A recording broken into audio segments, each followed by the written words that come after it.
On the other side, you have 3 drugs, an injection plus 2 oral drugs that have got a median PFS of 8 months and a response rate of 40% intracranial. So I think TDXD is just like, we shouldn't do this, but we do it for the benefit of patients to compare trials. And they're not identical. Nope. The TTC regimen was a randomized trial that tested this hypothesis, but with TDXD we got so much data now telling us that it works in the brain that I think for the wide majority of the patient, if not all, TDXD is my second line choice, irrespective of brain metastasis.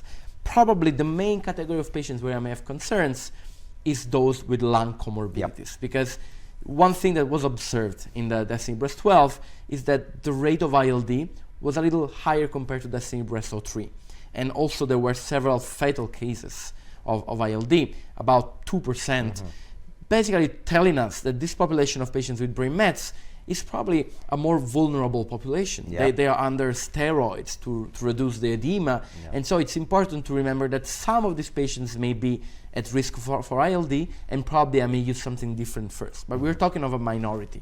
The wide majority, I think, second-line TDXD emerges as really reinforced as a treatment in the algorithm.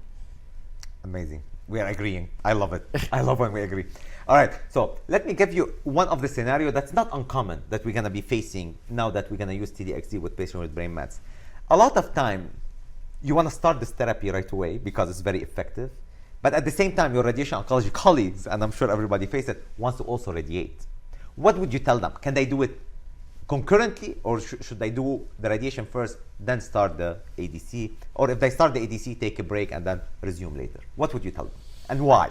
So that's a great question that is emerging more and more. And in truth, we don't know if we know that TDXD works amazingly with or without active brain mets, with active and stable. And so